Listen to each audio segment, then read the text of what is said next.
అయితే కాంగ్రెస్ పార్టీ గురించి అందరూ మాట్లాడింది. మేము అధికారంలోకి రాగానే 46 జీవోను రద్దు చేస్తాం, 2 లక్షల ఉద్యోగాలను సంవత్సరం లోపే మీకు ఇస్తాం, జాబ్ క్యాలెండర్ రిలీజ్ చేస్తాం, మేము గ్రూప్ 1 గ్రూప్ 2 ఉద్యోగాలు పెంచుతాం అనేసి రకరకాల ప్రలోభాలు పెట్టి కాంగ్రెస్ పార్టీ నాయకులు ధర్నా చౌకులకు వచ్చి మీ చదువుకున్నటువంటి ఇన్స్టిట్యూట్లకు వచ్చి దాన్ని ఇక్కడ నాయకుల పరపతి చెల్లుతుందో లేదో అని చెప్పేసి వీళ్ళ ముఖాలు చూసి ఎవడన్నా నమ్ముతాడో లేదని చెప్పి ఢిల్లీకి వెళ్ళి రాహుల్ గాంధీని పట్టుకొచ్చి నమ్మించిండ్రు. నమ్మిస్తాగానే నిజంగా ఏమైంది, వీళ్ళ ముఖాలు చూసి ఎవడు నమ్ముతాడు, ఢిల్లీకి వెళ్ళి పెద్ద మనిషి కొడుకు వచ్చిండు కదా, లేకుంటే పెద్ద మనిషి మనవడు వచ్చిండు కదా అనేసి నమ్మిండ్రు. మీరంతా నమ్మి మేము ఎలక్షన్లో తిరుగుతున్నప్పుడు నేను కూడా ఒక రైతు బిడ్డను, నేను కూడా ఒక గ్రామీణ ప్రాంతం నుంచి వచ్చినటువంటి విద్యార్థిని, నేను కూడా యూనివర్సిటీలో మీలాగా చదువుకున్నా కాబట్టి నాకు కూడా రాజకీయాలు ఏం చేసినా కూడా ఒక విద్యార్థిగా అరే మన విద్యార్థులు అందరం కదా అనేటువంటి భావన తప్పకుండా ఈ స్థాయికి వెళ్ళి పోయిన ప్రతివాడికి ఎవరికైనా ఉంటుందన్న సంగతి గుర్తుపెట్టుకోవాలి.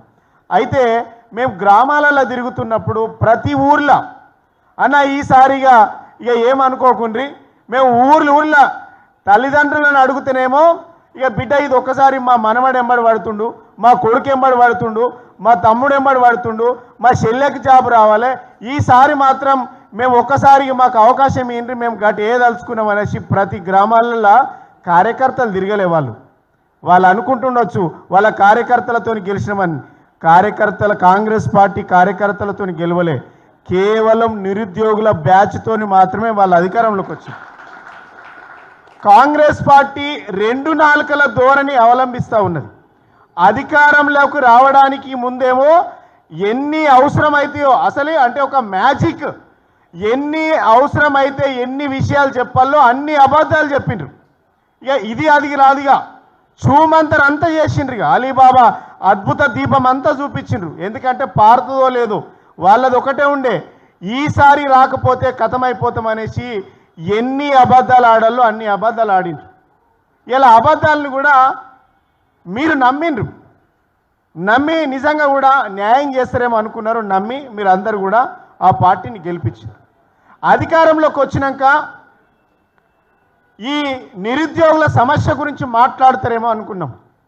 మొట్టమొదటి క్యాబినెట్ జరుగుతుంటే మేము అనుకున్నాం అరే మేము ఓడిపోయినాం కదా, మొదటి క్యాబినెట్ జరిగితే ఈ డిఎస్సి అభ్యర్థుల పైననో గ్రూప్ 1 గ్రూప్ 2 గ్రూప్ 3 అభ్యర్థుల పైనో నిరుద్యోగుల సమస్యల పైన క్యాబినెట్ తీర్మానం చేస్తుంది అనేసి చాలామంది ఎదురు చూసినాం. కానీ తీరా సమావేశం అయిపోయిన తర్వాత కూడా ఎక్కడ కూడా క్యాబినెట్ ఏదైతే మేనిఫెస్టోలో ఇచ్చినటువంటి అంశాలపైన క్యాబినెట్లో చర్చ జరగలే. ఇది మొదటి మోసం. ఎంత దగ అంటే ఇది పెద్ద మోసం. ఇలాంటి వాళ్ళని క్షమించే పరిస్థితి లేదు. ఎందుకనంటే కేవలం మిమ్మల్ని అనేక రకాలుగా ప్రలోభ పెట్టిండ్రు. క్యాబినెట్ తర్వాత ఎవరన్నా మాట్లాడినరా, మన నిరుద్యోగుల సమస్య గురించి లేవనెత్తినరా? ఎక్కడ కూడా లేవనెత్తలేదు. మనం అనుకున్నాం, ఎంతో ఆశపడ్డాం, విద్యార్థులు నిరుద్యోగులు అందరూ కూడా ఆ అంశాల మీద మాట్లాడతారనేసి అనుకుంటే క్యాబినెట్ సమావేశంలో చర్చ జరగలేదు. కనీసం ఎవరైనా వాటికి సంబంధించినటువంటి మంత్రులు నాయకులు ఎవరైనా వచ్చి కనీసం ఈ ఇష్యూ పట్ల అడ్రస్ చేస్తారేమో అనేసి అనుకున్నాం తప్ప ఎవరు కూడా మాట్లాడకపోగా విద్యార్థులు పాపం చెల్లెండ్లు అందరు, నేను చాలామంది చెల్లెండ్లు అక్కలు చాలామంది చూస్తూ ఉన్నాం, కాళ్ళ వేళ్ళ పడుతూ ఉన్నారు. ఏమని? కనీసం మాకు అపాయింట్మెంట్ ఇవ్వమని. ఇయర మీరు కాళ్ళ వేళ్ళ పడాల్సినటువంటి అవసరం లేదు. మీరు కరెక్ట్ కాళ్ళు పెట్టి గుంజితే ఇక్కడ సౌండ్ చేస్తే ఢిల్లీ రీసౌండ్ రావాలి. అది చేయండి. మీరు కాళ్ళ వేడాలు పడాల్సినటువంటి అవసరం, ఆ దౌర్భాగ్యం తెలంగాణ ఉద్యమ చరిత్రకు లేదు.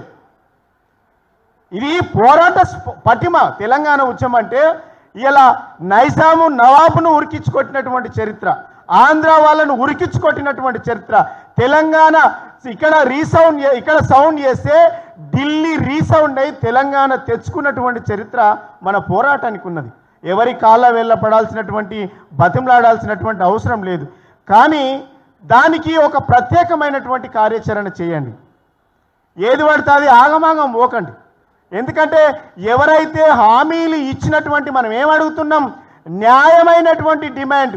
కాంగ్రెస్ పార్టీ ప్రతిపక్షంలో ఉండి శాసనసభలో ఒక ప్రతిపక్ష నేతగా మాట్లాడినటువంటి నాయకులు ఇచ్చినటువంటి హామీలను అమలు చేయాలని అడుగుతా ఉన్నాం. ఆ రోజు 1:50 ఉన్నది, 1:100 పెంచాలి అనేసి మీరు అడిగిండ్రు. ఎవరు అడిగిండ్రు? మీరే అభ్యర్థించిండ్రు. ఇలా అదే అసెంబ్లీలో ఆనాడు ప్రతిపక్ష నేత, ఈనాడు ఉప ముఖ్యమంత్రి తెలంగాణకు ఆనాడు ఏం మాట్లాడిండు? తప్పకుండా ఇయ్యాలే, మేము డిమాండ్ చేస్తున్నా కాంగ్రెస్ పార్టీ నుంచి అని ఇలా బట్టి విక్రమార్క గారు చెప్పిండ్రు. ఇలా బట్టి విక్రమార్క గారికి మేము డిమాండ్ చేస్తూ ఉన్నాం. అధికారంలో లేనప్పుడు ఏదైతే మాట మాట్లాడిండ్రో, మీరు 1:100 పెంచాలి, పెంచకపోతే వాళ్ళ తరపున కొట్లాడతామని చెప్పినటువంటి బట్టి విక్రమార్కకు ఇలా మా నిరుద్యోగుల జేఏసీ తరపున మేము, మా ఉస్మానియా యూనివర్సిటీ విద్యార్థుల తరపున మేమందరం కూడా మద్దతుగా నిలబడ్డాం. మీరు ఏ మాట అయితే అసెంబ్లీలో చెప్పిండ్రో ఆ మాటను అమలు చేసి తీరదాకా పోరాటం కొనసాగుతుంది అనేసి ఈ సందర్భం గుర్తు. మేము కొత్తది అడుగుతలేం. ఏదైతే మీరు వాగ్దానం చేసిండ్రో ఆ వాగ్దానం మీద, మాట మీద కట్టుబడి ఉండండి. అధికారంలోకి రాగానే 4,000 రూపాయల భృతి ఇస్తామని చెప్పిండ్రు. ఇలా 6 నెలలు దాటిపోయింది. మీరు 24,000 రూపాయలు అప్పుపడ్డారు మా వాళ్ళందరికీ. ఎంతమందికి ఇస్తారో ఐడెంటిఫై చేసి అవి ఇస్తారో లేదో కూడా చెప్పాలి. రెండోది, సంవత్సరంలోపు 2 లక్షల ఉద్యోగాల జాబ్ క్యాలెండర్ ఇస్తామని చెప్పిండ్రు. ఇలా జాబు లేదు, క్యాలెండరు లేదు, అసలు కలిసే పరిస్థితి కూడా లేదు. అంటే ఓడ దాటినాక ఓడమల్లప్ప, ఓడ దాటినాక బోడమల్లప్ప అన్నట్టు కాంగ్రెస్ పార్టీ నాయకులు చేస్తూ ఉన్నారు. ఇది అందరూ కూడా మిత్రులందరికీ నేను ఒకటే అప్పీల్ చేస్తూ ఉన్నాం. ఏదో దీన్ని నలుగురు ఇలా అందరం నాయకులు వస్తాం, మాట్లాడతాం, మీకేదో బూస్టింగ్ ఇస్తాం, పోతాం. కానీ మీ పటిమ గొప్పది. మీకున్నంత కడుపు నొప్పి మాకు ఉండకపోవచ్చు. ఎందుకంటే బాధితులు వేరు, బాసటగా నిలబడేటప్పుడు వేరు. మీరందరూ బాధితులు అనుకోండి. మీకుండేటువంటి కమిట్మెంట్, మీకుండేటువంటి హార్డ్ వర్క్, మీకుండేటువంటి కష్టము అదంతా కూడా ఒక ప్రణాళికబద్ధంగా పోవాలి. మీరు ఎక్కడైతే ప్రణాళిక లేకుండా గ్యాప్ ఎక్కడైనా తీస్తే మీరు ఇష్టమన్నట్టు పోతే మీ ఉద్యమాన్ని డైవర్ట్ చేసేటువంటి స్కీమ్లో కాంగ్రెస్ పార్టీకి వెన్నతో పెట్టినటువంటి విద్య. ఇవన్నీ ఒక పక్క జరుగుతూ ఉంటే సంగీత అనేటువంటి అమ్మాయి ఒకటే నెలల గ్యాప్ లేకుండా ఎగ్జామ్లన్నీ పెట్టుకుంటూ పోతే, ఇంటర్వ్యూలన్నీ పెట్టుకుంటూ పోతే, పరీక్షలన్నీ పెట్టుకుంటూ పోతే నిజంగా ఎట్లా చదవాలి? గ్యాప్ ఉండదా? ఒక పరీక్షకు వ్యవధి, కాల పరిమితి ఉండాలి, కాల వ్యవధి ఉండాలి. ఈ స్ట్రెస్ వల్ల విద్యార్థులు కూడా చాలా మనోవేదనకు గురవుతూ ఉన్నారు. దానివల్ల సంగీత అనేటువంటి అమ్మాయి ఒత్తిడికి గురై అమ్మాయి ఆత్మహత్య చేసుకుంది. ఇలా ఈ చావుకు కారణం ఎవరు? అమ్మాయి చావుకు కారణం ఎవరంటే ఈ ప్రభుత్వం. ఇలా ఈ ఒక్క చావు కాదు, ఇలా మోతీలాల్ అనేటువంటి విద్యార్థుడు, ఇలా నిరుద్యోగి, ఇలా అమర నిరాహార దీక్ష చేస్తూ ఉన్నాడు గాంధీలో. వారికి కూడా మా సంపూర్ణమైనటువంటి మద్దతు ఉంటుంది. ఆ సంగతి గుర్తుపెట్టుకోండి. ఇలా కనీసం కాంగ్రెస్ పార్టీ, ఈ ప్రభుత్వం స్పందించకపోవడం బాధాకరం. అరే మీరు అధికారంలో లేనప్పుడు పెద్ద పెద్ద మాటలు మాట్లాడిండ్రు కదా, ఎవరు మోసం చేస్తుండ్రు? ఇక్కడ ఉన్నటువంటి విద్యార్థులను మోసం చేస్తుండ్రు అని అంటే మీ పిల్లలను మీరు మోసం చేస్తున్నట్టే లెక్క. అది కాంగ్రెస్ ప్రభుత్వం గుర్తుపెట్టుకోవాలి. ఎవరు వీళ్ళంతా? పాకిస్తాన్కి వెళ్ళి వచ్చిండ్రా? బంగ్లాదేశ్కి వెళ్ళి వచ్చిండ్రా? ఈ బిడ్డలందరూ కూడా ఈ మట్టిలో ఉన్నటువంటి బిడ్డలు, ఇక్కడ మారుమూల ప్రాంతాలకి వెళ్ళి వస్తున్నటువంటి పిల్లలే కదా. ఈ పిల్లలే కదా ఈ తెలంగాణ ఉద్యమానికి బాసటగా నిలబడి వాళ్ళ ప్రాణత్యాగం చేస్తే ఈ తెలంగాణ వచ్చింది కదా. ఈ వచ్చిన తెలంగాణలో కదా తెలంగాణ ద్రోహులుగా ఉన్నటువంటి మీరు ఇలా అధికారం రాజ్యం ఏలుతుంది ఎవరు? మా ప్రాణ త్యాగాలతోని, మా త్యాగాల వల్ల ఇలా మీరు కుర్చీలో కూర్చున్నారు. అది గుర్తుపెట్టుకోవాలి. ఇలా మా త్యాగాలతోని, మా జీవితాలతోని ఎవరైతే ఆడుకుంటా ఉన్నారో తప్పకుండా ప్రజలు కాదు విద్యార్థులు క్షమించే పరిస్థితి లేదన్న సంగతి మనం గుర్తుపెట్టుకోవాలి. ఆ పోరాట పటిమను ఖచ్చితంగా మనం ఇంప్లిమెంట్ చేసే దిశగా మనం ముందుకెళ్ళాలి. అదేవిధంగా ఈ కాంగ్రెస్ పార్టీ ఏదైతే అధికారంలో రావడానికి ఏం హామీలు ఇచ్చిందో నిరుద్యోగులకు సంబంధించి వాటన్నింటినీ కూడా బేషరతుగా అమలుపరచాలి. ఇలా డిఎస్సి అంటే నేను అనుకున్నా మెగా డిఎస్సి అంటే పెద్ద డిఎస్సి వేస్తారేమనుకున్నా, కానీ దాంట్లో కుదించి 11,000 వేసి మనల్ని అందరినీ మోసం చేస్తుందని అనుకోలేదు. మేము అధికారంలోకి వచ్చిన వెంటనే 30,000 ఉద్యోగాలు ఇచ్చామని చెప్పిండు. ఏడిచ్చిండు? అరే ఎంత చీటింగ్ అసలు! ఇది ఎవరు మాట్లాడతలేరు. నిరుద్యోగులు 30,000 ఉద్యోగాలకు నోటిఫికేషన్ ఎప్పుడు ఇచ్చిండ్రు, వాటికి సంబంధించి ఇంటర్వ్యూలు ఎప్పుడు అయిపోయినాయి, వాటికి ఎగ్జామినేషన్ ఎప్పుడు కండక్ట్ అయింది, ఇది చెప్పకపోతే కూడా మనం ఈ ప్రభుత్వం రాగానే ఇచ్చిందనేటువంటి మెసేజ్ పోతుంది. అంటే దాన్ని కూడా వాళ్ళు కోటాలు వేసుకునేటువంటి పరిస్థితి కనబడుతుంది. ఇవన్నీ మనం జాగ్రత్తగా మీరు చేయాలి. ఇందాక మా మిత్రులు మేమంతా ఆనాటి ఉద్యమ కాలంలో పనిచేసిన వాళ్ళంతా పృథ్వన్న కానీ విఠల్ గారు కానీ, మీరు ఎక్కడ వాళ్ళు ఇలా సోషల్ మీడియా వచ్చింది, ఎక్కడో ఉన్న మన దగ్గర ఎక్కువ నమ్మింది మన సోషల్ మీడియా యూట్యూబర్స్ని. ఇలా మీకు మళ్ళీ నేను ఒక అప్పీల్ చేస్తూ ఉన్నా, ఎక్కడి వాళ్ళు అక్కడ 30 లక్షల మంది నిరుద్యోగులు ఉన్నారని అంటున్నారు కదా, మీరే ఒక కమిటీ వేసుకొని వీళ్ళందరికీ సోషల్ మీడియా ద్వారా, ట్విట్టర్ వేదికగా, ఫేస్బుక్ వేదికగా మీరు కొంతమంది చిన్న చిన్న బిట్లు చేసి పంపండి. ఎక్కడి వాళ్ళు అక్కడ, ఏ ఊరు వాళ్ళు ఆ ఊర్లో.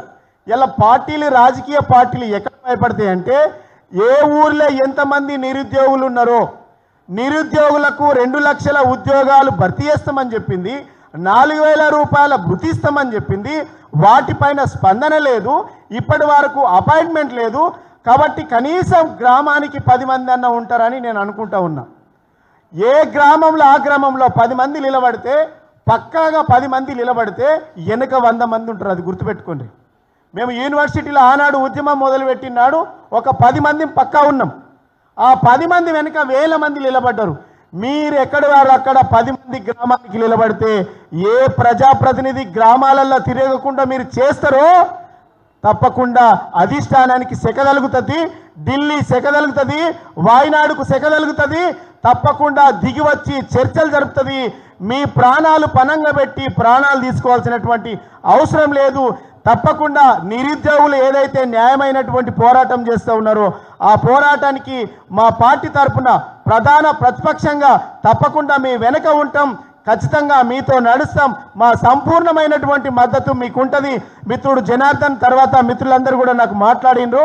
తప్పకుండా మీరు ఏ నిర్ణయం తీసుకున్నో వారితో మేము తప్పకుండా మా మద్దతు సంపూర్ణంగా ఉంటుందని కూడా తెలియజేస్తూ, ఈ అవకాశం ఇచ్చినందుకు మీ అందరికీ మనస్ఫూర్తిగా ధన్యవాదాలు. చాలా కమిట్మెంట్గా చేయండి, పద్ధతిగా చేయండి. ఇక్కడ కొంతమంది చేర్చిపిచ్చి ఇది డైవర్ట్ చేస్తారు. ఆల్రెడీ ఇక్కడ రాజకీయం నడుస్తూ ఉన్నది. మీ ఇష్యూ తప్పదో పట్టిస్తూ ఉన్నారు. ఎందుకంటే ఎక్కడ పేపర్లు రావట్లేదు. ఇంద్ర పార్క్ దగ్గర 1000 మందితో ధర్నా చేసిండు, ఒక్క పేపర్ రాసింది, ఒక్క టీవీ చూపించలే. గుర్తుపెట్టుకోండి.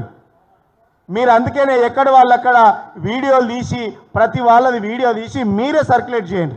ప్రతి లీడర్ది, ప్రతి వ్యక్తిది మాట్లాడినట్టుగా వీడియోలు తీసి మీరు సర్క్యులేట్ చేయండి. ఏ టీవీ పేపర్లు మీకు చూపించాయని నేను అనుకుంటా ఉన్నా. తప్పకుండా అనివార్యంగా టీవీలు పేపర్లు రాసే పరిస్థితికి రావాలంటే మన డిమాండ్ న్యాయమైంది కాబట్టి తప్పకుండా దిగి వస్తుంది. అది ఒక కార్యాచరణ, పక్కా ప్రణాళిక కార్యాచరణ చేసుకొని ముందుకు వెళ్ళాలని కూడా మీ అందరికీ అప్పీల్ చేస్తూ, జై తెలంగాణ, జై తెలంగాణ, నిరుద్యోగుల ఐక్యత. Thank you.